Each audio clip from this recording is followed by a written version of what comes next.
वही different process of science वही हम सब इसमें करने वाले हैं CBS EST CBS intensive screen test में कुछ क्वेश्चंस ठीक है और ये जो क्वेश्चंस हैं हमारे 2016 17 18 के कुछ प्रीवियस ईयर क्वेश्चंस हम लोग करने वाले हैं सीबीएस इंटेंसिव एग्जाम में होते हैं इसमें और हमने जो टॉपिक कवर करने वाले हैं वो टॉपिक का नाम है वर्क एनर्जी वर्क एनर्जी और कंजर्वेशन ऑफ लीनियर मोमेंट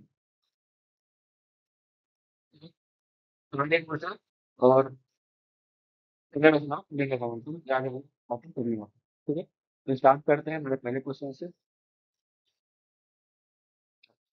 सबसे पहला हमारा क्वेश्चन है the work done by all the forces external and internal on system for changes ठीक है तो ये हम लोग को सब पढ़ के रखे हैं कि हिंदी में पूछा गया है सभी भाग सभी में बाह्य तथा आंतरिक द्वारा निचले से किया गया कार्य लिंग के वैसे परिवर्तन के तुल्य होगा ठीक है तो सिंपल से यहाँ पे बोला गया है कि टोटल वर्क डन है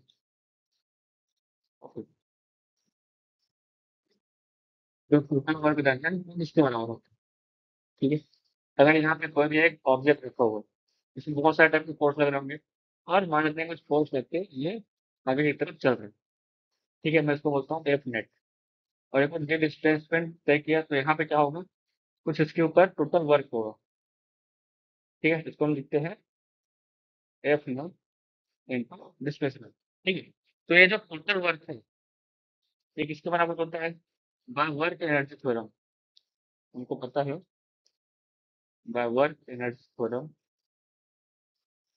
ठीक है हिंदी में इसको क्या बोलते हैं बाय कार्य ऊर्जा प्रमेय कार्य ऊर्जा प्रमेय से हम यह कह सकते हैं कि जो टोटल वर्क डन होता है चेंज इन काइनेटिक एनर्जी के बराबर चेंज इन काइनेटिक एनर्जी के बराबर ठीक है जैसे कि हम लोग क्या बोल सकते हैं change kinetic energy final minus kinetic energy initial हमारा सॉरी ऑप्शन नंबर बी सही हो जाएगा ठीक है तो total work done by all the forces on a system is equal to change in kinetic energy ठीक है ये वर्क एनर्जी थ्योरम का स्टेटमेंट है जिसको पूछता है अगला क्वेश्चन सीबीएस 2022 से है ठीक है ओके तो क्वेश्चन में क्या पूछा गया है क्वेश्चन में क्या दिया गया है वो देखते हैं a truck and car move with the same kinetic energy ठीक है यहाँ पे हम लोग का एक ट्रक है इसको मैं थोड़ा सा बड़ा बना देता हूँ और यहाँ पे एक कार ठीक है तो ट्रक और कार के पास सेम काइनेटिक एनर्जी है इसके पास भी कुछ काइनेटिक एनर्जी है और इसके पास भी कुछ काइनेटिक एनर्जी है इसको मैं काइनेटिक एनर्जी इनिशियल बोल देता हूँ ठीक है इसको भी काइनेटिक एनर्जी इनिशियल बोल देता हूँ तो इसका क्या हो जाएगा half mass of truck multiply with velocity of truck का स्क्वायर और यहाँ पे क्या होगा half mass of car into velocity of car का स्क्वायर ठीक है और दोनों क्या बोला है दोनों इक्वल है ठीक है समान गतिज ऊर्जा से गति करते हुए ट्रक व कार ठीक है तो समान दोनों में गतिज ऊर्जा उसके बराबर है आगे बढ़ते हैं I am not to rest by application of brake ठीक है तो इसमें हम लोग ब्रेक लगा के इसको रेस्ट में लाते हैं तो मानते हैं कुछ दो तीन चलेगा फिर ये रेस्ट में आ जाएगा अब रेस्ट में आ गया मतलब इसका काइनेटिक एनर्जी क्या हो जाएगा काइनेटिक एनर्जी फाइनल हो जाएगा जीरो हो जाएगा वजह पे जब एक दूर दूर चलेगा तब यही कंडीशन इसका जो काइनेटिक एनर्जी फाइनल है वो क्या हो जाएगा जीरो हो जाएगा ठीक है और उसमें क्या बोला गया है कि दोनों में इक्वल फोर्स लगाया गया समान बल लगा गया ठीक है समान बल तो ये बात को भी याद रखना समान बल दोनों में लगाया गया ठीक है okay which provide equal retardation force ठीक है तो इक्वल फोर्स इक्वल हम लोग ब्रेक लगाएंगे तो इक्वल उसके ऊपर फोर्स लगने वाला है रिटार्डिंग फोर्स मतलब क्या होता है उसको रोकने वाला ठीक है यहाँ पे उसको उसका स्पीड कम करने वाला फोर्स ठीक है तो कौन सा पहले रेस्ट में आएगा तो ये हम लोग का क्वेश्चन है ये क्वेश्चन भी वर्क एनर्जी थ्योरम से बन गया ठीक है तो ये क्वेश्चन वर्क एनर्जी थ्योरम से कैसे बनी मुझे थोड़ा ऊपर आइए भाई वर्क एनर्जी थ्योरम को क्या पता है total work is equal to kinetic energy final minus kinetic energy initial. ठीक है। कार के लिए हम लोग इसे बोल सकते हैं, कार के लिए होगा जितना इसका फोर्स लगा है इतना इसका displacement equal to kinetic energy final zero minus kinetic energy initial, इसको मैं के इन आई लिख। ठीक है। तो यहाँ से डी क्या आ जाएगा, माइनस के E I kinetic energy initial divide by force. ठीक है। अच्छा सेम हम लिख सकते हैं, तो कैसे लिखेंगे, इसके लिए भी force into displacement is equal to zero minus kinetic energy of force जो कि बराबर था। ठीक है।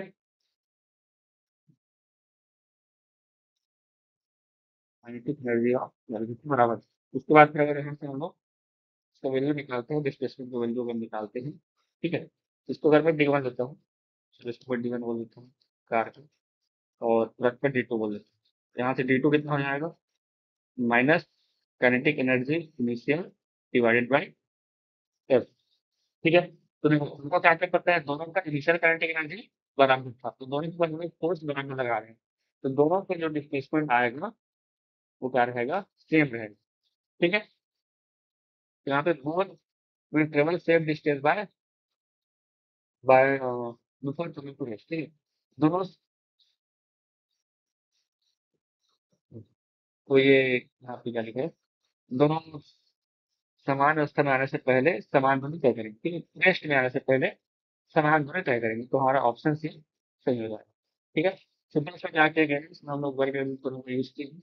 हमको बताया गया था कि दोनों का इनिशियल पॉइंट का जो नंबर है, दोनों के दोनों सेम फोर्स लगाते हैं और दोनों जाकर रेस्ट में आ जाते हैं। ठीक है। तो यहाँ पे कितने डिस्प्लेसमेंट करेंगे, तो पहला वाला तो हम निकालेंगे, उसका वर्ग में थोड़ा लगा के, दूसरे में वर्ग में थोड़ा लगा के दोनों निकालेंगे। अच्छा अब यहाँ पे हमको ये बोला गया है कि दोनों का काइनेटिक एनर्जी सेम है। ठीक है। तो काइनेटिक एनर्जी सेम होने से क्या हो सकता है कि देखो तुरंत का मास तो ज्यादा होती है। ठीक है। तो उसका वेलोसिटी थोड़ा होगा, और जो बताया गया उसका मास कम होता है तो उसका वेलोसिटी ज्यादा नहीं होगा, तब जाके दोनों की काइनेटिक एनर्जी बराबर होगी। ठीक है। चलो नेक्स्ट क्वेश्चन में आते हैं। Momentum of body increase by 25%, the kinetic energy increase by what hour. ठीक है। तो किसी पिंड के संवेग को 25% बढ़ा दिया जाता है तो गतिज ऊर्जा में कितना वृद्धि होगा। ठीक है। तो हमको एक फॉर्मूला और बताइए, आज ही हम क्लास में डिस्कस किए थे। Kinetic energy is equal to होता है हाफ एम वी स्क्वायर। ठीक है। अगर इसी को मैं दूसरे टर्म्स में लिखूं, तो मैं यहाँ पे अगर जो हम लोग का इक्वेशन है उसमें मास से मल्टीप्लाई करूंगा, मास से डिवाइड करूंगा, तो कोई दिक्कत नहीं, कोई दिक्कत नहीं। ने मास से मल्टीप्लाई कर दिया, मास से डिवाइड कर दिया। अब इसको मैं one by two M square V square divided by M ऐसे लिख सकता हूँ, और इसी को मैं वन बाय टू और ये P square divided by M, इसी को P square divided by two M ऐसा हम लोग लिख सकते हैं। ठीक है। तो यहाँ से हम लोग का एक काइनेटिक एनर्जी का फार्मूला आ गया। काइनेटिक एनर्जी क्या होता है, P square divided by two M. ठीक है। ये चीजें आपको याद होनी चाहिए। ठीक है।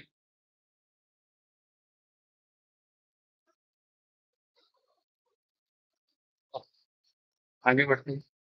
अगर ये क्या बोल रहे हैं कि अगर मैंने कुछ मोमेंटम देखा, तो उस पे को हम लोग बढ़ने के काम क्या कर देंगे, उसमें 25% और कर देंगे। तो पे का 25% कितना होगा, पे का 25% होगा पी अपॉन फोर। ठीक है। अगर पी अपॉन फोर को हम लोग कैलकुलेट करेंगे, पी अपॉन फोर पी का कितना परसेंट, तो कितना 25%। ये सिंपल मैथ्स है, तो इसमें मैं ज़्यादा कैलकुलेशन नहीं करूँगा। ठीक है। अगर हम इसका पहले मोमेंटम पे था, ठीक है, तो उसको हमको P plus four P plus P by four करना है। ठीक है। तो यहाँ से मोमेंटम कितना हो जाएगा, 5p/4 हो जाएगा। ठीक है। अब हम लोग क्या करते हैं, दोनों तरह काइनेटिक एनर्जी निकालते हैं। तो जब पी था तो काइनेटिक एनर्जी कितना आएगा, P square upon two M. यहाँ से काइनेटिक एनर्जी कितना जाएगा, पी स्क्वायर अपॉन टू। और जब 5p/4 है तब काइनेटिक एनर्जी कितना आएगा, 5p/4 का whole square divided by two M. अच्छा इसको मैं क्या करता हूँ, इसको मैं कुछ नाम देता हूँ, पी डैश। ठीक है। अगर मैं उसको पहले पी डैश नाम दूंगा तो ज़्यादा हमको आसानी होगा इसको सॉल्व करना, तो ज़्यादा चीज़ क्लियर होगा। एक काम किए, हम लोग क्या किए, जो ये है उसको पी डैश नाम देते हैं, ठीक है। P dash is equal to 5p/4 हम लोग दे दिए, मतलब जो मोमेंटम था उसमें उसका 25% और ऐड कर दी, इंक्रीज कर दी, ठीक है। तब यहाँ से हम लोग काइनेटिक एनर्जी के डैश जो आएगा वो कितना आएगा, P dash square divided by 2m। अब पी डैश कितना है, 5p/4, तो 5p डिवाइडेड बाई 4 का whole square divided by 2m। तो यहाँ से हम लोग को के डैश कितना आ गया, के डैश आ गया 25p² divided by 16 into 2m लिख रहा हूँ, ठीक है। तो जो मैं यहाँ पे इसको क्योंकि इसको ऐसे करने से मुझे ये फायदा हुआ कि इसको मैं लिख सकता हूँ 25/16 t, ठीक है। तो हम लोग का जो दूसरी काइनेटिक एनर्जी था उसका 25/16 टाइम्स हो गया। अब हमने पूछा है कि हमको इसमें कितना का इंक्रीज हुआ है, कितना का इंक्रीमेंट हुआ है, ठीक है। तो इंक्रीमेंट करें क्या करेंगे, जो हम लोग का अभी कितना है 25/k/69, ठीक है, हम लोग बताया के। तो क्या इसको हम इसमें हमको अपनी इंक्रीमेंट निकालना है, तो इंक्रीमेंट निकालने के लिए क्या करेंगे, जो बड़ा वाला है उसको छोटा वाला माइनस कर देंगे, तो बड़ा वाला कौन सा है, के हमारा बड़ा है, ठीक है। जो माइनस के करेंगे तो यहाँ पे हमको कितना आया है वो मिल जाएगा, तो कितने 25/16 के माइनस के, यहाँ से कितना आ गया, ये आ गया 9k/16। अब इसका हमको परसेंटेज निकालना, तो परसेंटेज निकालने के लिए क्या करेंगे, आपको कितना परसेंट निकालना है, परसेंटेज के लिए क्या करेंगे, 9k/16 डिवाइडेड बाई के मल्टीप्लाई में 100। जब इसको हम लोग सॉल्व करोगे तो यहाँ से हमारा सॉल्यूशन आता है 56, ठीक है। तो हमारा आंसर इतना जाएगा 56%, ठीक है, ऑप्शन सी। अच्छा, इसमें एक बार फिर से देख लेते हैं क्या क्या किए हैं। हमको पहले बोला गया है मोमेंटम को 25% से इंक्रीज करेंगे, जब मोमेंटम को 25% से इंक्रीज करेंगे तो हो जाएगा 5p/4। उसके बाद बोला कि काइनेटिक एनर्जी कितने से इंक्रीज होगा, पहले काइनेटिक एनर्जी था p²/2m, बाद में हो जाएगा p 25p² 16 है ना? तो मैं अलग-अलग रखा हूँ, अलग-अलग क्यों रखा हूँ ताकि मैं 20.12 के लिख सकता हूँ, ठीक है। तो यहाँ से के ने कितना हो जाएगा 25/16 के, उसके बाद फिर हम लोग कितना परसेंट इंटरेस्ट जो है वो निकलेंगे, ओके। तो हमारा ये वाला क्वेश्चन बच गया था, इस क्वेश्चन में हम लोग फिर से आते हैं, ठीक। क्वेश्चन क्या बोल रहा है, तो सिंपल पेंडुलम का सॉल्व होता है, सिंपल पेंडुलम का सॉल्व होता है। यहाँ पे एक पेंडुलम एक रस्सी होती है जिससे एक मास लटका हुआ होता है, ठीक है, इसे यूज करते हैं वो कुछ नहीं है, ठीक है। क्या बोल रहा है, इसका जो लेंथ है, इसकी जो लंबाई है वो 1 मीटर है, और इसका जो बॉब है वो मैकेनिकल बना हुआ है, और इसका जो मास है वो है 1 केजी, ठीक है। फिर क्या होगा कि यहाँ से एक बुलेट आता है, बुलेट मतलब जो बंदूक से निकली हुई गोली, ठीक है, आती है। इसका जो मास है ये है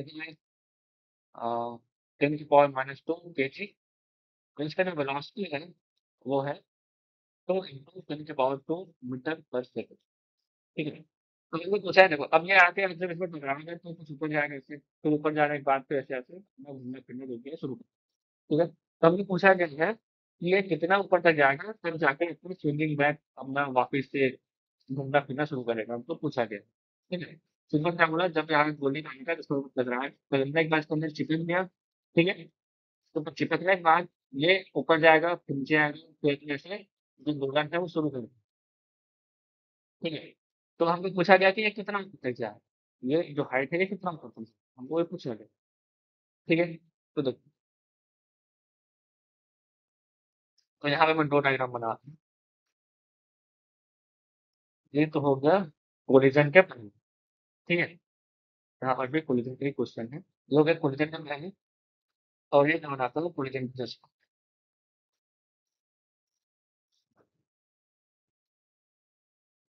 यहाँ पे गोली के इसी के अंदर, ठीक है। मैं गोली को कुछ दूसरे कर रहा हूँ, तो यहाँ पर भी गोली इसके अंदर चला गया, ठीक है।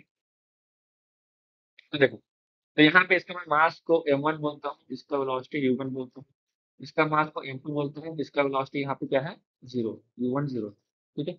यहाँ पे मास कितना हो जाएगा m1 प्लस m2, और प्लस यहाँ पे वेलोसिटी हो जाएगा v, ठीक है।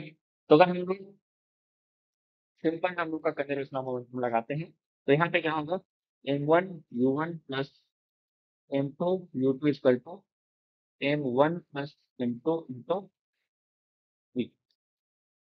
ठीक है, तो ये निकालते हैं। m1 कितना है, m1 है हमारा 10⁻² kg, और जो u1 कितना है, 2 इंटू 10⁻² मीटर पर सेकेंड। ठीक है, तो अच्छे से लिख लेते हैं।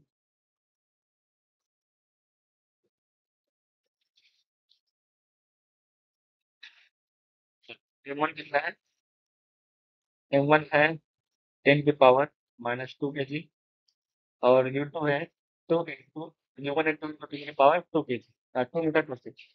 ठीक है, और u2 जो है तो ये वाला मल्टीप्लाई ये जीरो हो जाएगा, इसको m1 प्लस m2। m1 कितना है, m1 था 10⁻² kg, और m2 था 1 kg। ठीक है, और यहाँ से भी हमको निकालना, मतलब यहाँ पे जो 10⁻² है बहुत छोटा बिंदु है, तो इसको इग्नोर कर सकते हो, यहाँ पे बस सिंपल से v लिख सकता हूँ। ठीक है, और यहाँ से ये और ये कट जाएगा, तो वही हमारा कितना आ जाएगा, 2 मीटर पर सेकेंड। ठीक है, तो हमको एक चीज़ पता चल गई, वेलोसिटी पता चल गया। लेकिन हमको वेलोसिटी नहीं पूछा गया है, हमको क्या पूछा गया है, ये कितना ऊपर जाएगा। तो इसके लिए क्या करूँगा मैं, देखो जब यहाँ से टकराएगा, तो उसके बाद जो काइनेटिक एनर्जी आएगी, और जो काइनेटिक एनर्जी जाते जाते जाते जब यहाँ पे रुक जाए, तो वहाँ पे जो उसका पूरा काइनेटिक एनर्जी है, वो पूरा पोटेंशियल एनर्जी में चेंज हुआ है। ठीक है, तो हिंदी में बात करें, तो जब इससे टकराता है, जब गोली अंदर में छिड़ जाएगा, तो क्या होगा, इसके ऊपर कुछ गतिज ऊर्जा आएगा, और गतिज ऊर्जा जाते जाते इसके पोटेंशियल एनर्जी में कन्वर्ट हो जाएगा। ठीक है, तो देखो, तो यहाँ पे हम क्या करेंगे, कंजर्वेशन ऑफ एनर्जी करेंगे, तो यहाँ पे half M V square is equal to, मैं क्या लिखूंगा, एम जी एच। ठीक है, जैसे काइनेटिक एनर्जी है उसके पोटेंशियल एनर्जी में चेंज हो जाएगा, तो हमको यहाँ से हाइट पता चल जाएगा, ये कितना ऊपर है वैसे जो है। ठीक है, फिलहाल देखो 1/2 मास कितना है। अब यहाँ पे टोटल मास भी देखना है। ठीक है, टोटल मास कितना होगा, 10⁻² प्लस 1। ठीक है, 10⁻² बहुत छोटी क्वांटिटी है, तो उसको हम लोग यहाँ पे निगलेक्ट करने वाले हैं। और वे कितना है, 2 का स्क्वायर इज इक्वल टू, यहाँ पे मास, मास तो सेम 10⁻² प्लस 1, और जी का वैल्यू कितना होता है, 10, और एस हमको निकालना है। ये दोनों कट जाएगा, यहाँ से एक दो से एक दो काट देंगे, यहाँ से एच कितना आ गया, 2/10, तो हमारा आंसर कितना हो जाएगा, 0.2 मीटर। ठीक है, okay, okay, so thank you for.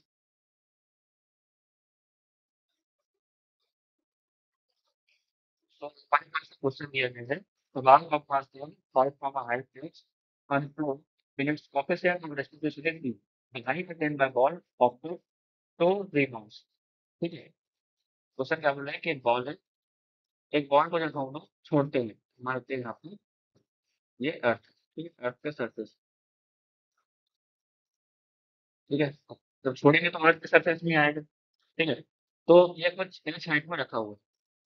ठीक है, तो जब मैं इसको छोड़ता हूँ, ये दो बार उछलने के बाद, पहले बार उछलेगा कुछ हाइट तक जाएगा, फिर दूसरी बार उछलेगा फिर कुछ हाइट तक जाएगा। वहाँ पे पहले बार उछल के कुछ एच वन हाइट तक आता है, और दूसरा बार उछल के ये एच टू हाइट तक लेता है। ठीक है, ये आया। ठीक है, यहाँ पर देख, ये यहाँ से पहले आएगा, उछलेगा, ऊपर जाएगा, फिर आएगा, फिर बंद होगा, ऊपर जाएगा। हमको जो सेकंड टाइम में जो हाइट है, उसको हमको निकालना है। ठीक है, मेरे को क्या क्या दिया गया है, हमको यहाँ पे दिया गया है मास, जो कि है कैपिटल एम के बराबर, और कोफिशिएंट ऑफ रेस्टिट्यूशन। ठीक है, जिसको हम लोग प्रत्यावस्थान को नाम देते हैं, वो दिया है ए के बराबर। ठीक है, ओके, तो इसको निकालने के लिए हम सिंपल से जो हमें पास फार्मूला होता है, E is equal to velocity of separation divided by velocity of approach का फार्मूला लगाएंगे।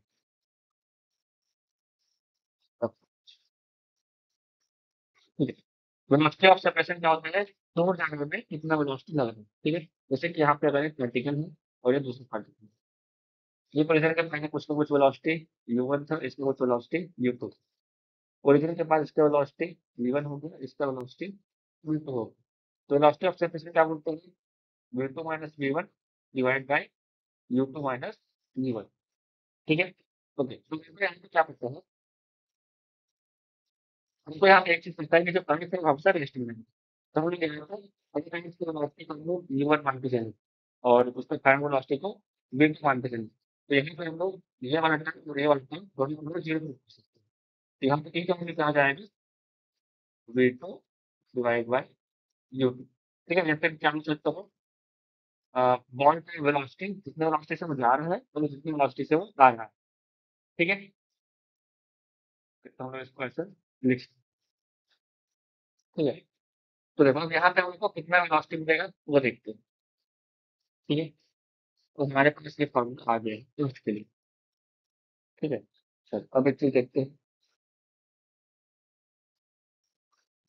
ओके, तो जब इसको हम लोग यहाँ से छोड़ेंगे तो उसमें कुछ दूसरा वेलोसिटी होगा, तो हम इसको हम लोग सबसे पहले लिखेंगे कि जब पहले वाला ये बाउंस होगा। ठीक है, जब ये वैल्यू देखता हूँ, जब फर्स्ट बाउंस होगा। ठीक है, अब मान लेते हैं कुछ ये इनिशियल वेलोसिटी यू से आ रहा है। ठीक है, और टकराने के बाद कुछ वी वेलोसिटी से जाएगा। ठीक है, तो जब बॉल एक साइड से हम लोग छोड़ते हैं, तो उसमें यहाँ तक जमीन तक आते आते उसका वेलोसिटी कितना हो जाएगा, तो हमें वो निकालना पड़ेगा। ठीक है, फिर टकराने के जस्ट बाद उसका वेलोसिटी कितना होगा कि वो एच वन वेलोसिटी से बढ़ती जाए, इसमें ये वेलोसिटी देखनी होगी। ठीक है, तो निकालते हैं। देखो, तो ये निकालने के लिए हम क्या करेंगे, जब यहाँ पे टकराने से पहले जो उसका वेलोसिटी है वो निकालने के लिए उसके लिए हम लोग क्या होना चाहिए, इसका जो इनिशियल वेलोसिटी है वो क्या रहेगा, यहाँ पे इनिशियल वेलोसिटी जीरो। ठीक है, यहाँ पे एक फॉर्मूला लगाएंगे, two A S is equal to V square minus U square. अच्छा, यहाँ पे जो हम लोग का जो भी यहाँ पे नोटेशन है उसको थोड़ा चेंज करते हैं तो कंफ्यूजन ज्यादा होगा। ठीक है, तो इसको मैं ये मान लेता हूँ कि तुम्हारा बॉल है। ठीक है, जो बॉल है वो वी वन वेलोसिटी से टकराता है। ठीक है, और वी टू वेलोसिटी से दूर चले जाता है। ठीक है, वी वन वेलोसिटी से टकराता है। ठीक है, और वी टू वेलोसिटी से दूर चले जाता है। ठीक है, मतलब जब बॉल इधर आया तो उसका वेलोसिटी था वी वन, और जब बॉल ऊपर गया तो उसका वेलोसिटी से वी टू। तो पहला कैसे, जब पहला बाउंस होता है तब। ठीक है, तो यहाँ पे हम लोग इसका कैसे निकालेंगे, तो वी वन हमको यहाँ पे करना पड़ेगा। ठीक है, तो वी वन का स्क्वायर माइनस इनिशियल वेलोसिटी क्या था, जीरो। तो ये क्या है, जी के बराबर और एस क्या है, एच के बराबर। यहीं से हम लोग को वी वन क्या आ जाएगा, under root of two G H. ठीक है, तो हम लोग को वी वन कितना आएगा, under root of two G H. और सिमिलरली हम लोग को वी टू कितना आ जाएगा, वी टू आ जाएगा under root of two G H डेस, तो सॉरी एच वन। ठीक है, टू जी एच वन। तो हम लोग का कितने वेलोसिटी से ऊपर जाएगा वो आएगा टू जी एच वन, तो कितने वेलोसिटी से नीचे आ रहा है वो आएगा टू जी एच। ठीक है, तो यहाँ से हम लोग को एक चीज समझ आ गया कि अगर हम एच वन हमको आपको पता नहीं है एच वन कितना है, एच वन हमें कैसे निकालना है। तो यहाँ पुट करते हैं ई स्क्वायर में क्या मतलब होंगे, जितने वेलोसिटी से वो ऊपर जा रहे हैं और जितने वेलोसिटी से वो नीचे आ रहे हैं।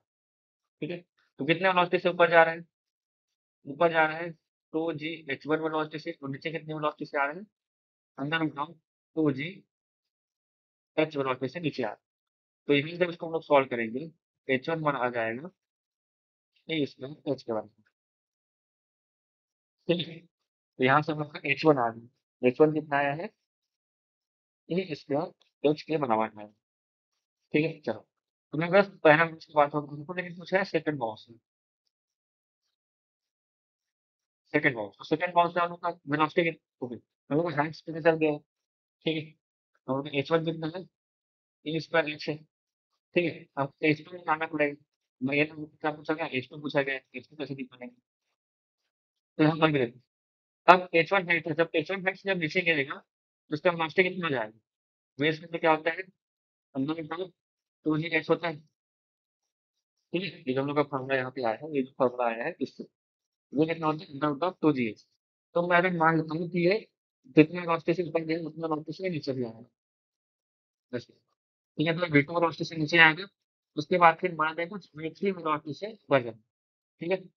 तो कुछ v2 वेलोसिटी से ऊपर आएगा, तो मैं ये निकालता हूँ under root of 2gh। h की जगह जब मैं वैल्यू पुट करूँगा, तो हमारा ये आंसर सेम वही आ जाएगा, under root of 2g h1 के बराबर आ जाएगा।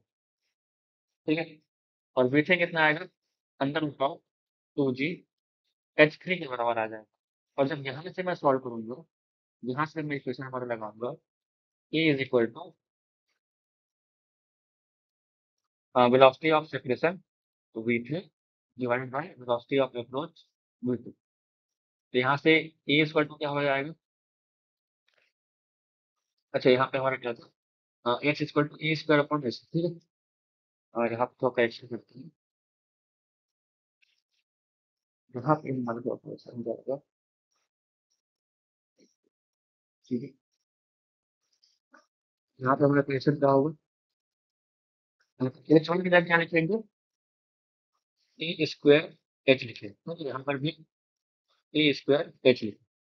ठीक है? h1 की जगह हम क्या लिखेंगे? a square h। तो v3 क्या है? अंदर होता है 2gh3 और v2 कितना है? अंदर होता है 2g तो ठीक है? जब इसको हम लोग थोड़ा-सा सॉल्व करेंगे, सॉल्व करने के बाद हमारा आंसर आएगा a की पावर 4 मल्टीप्लाई विथ h। हमारा आंसर क्या आ जाएगा? a की पावर 4 मल्टीप्लाई विथ h। ठीक है?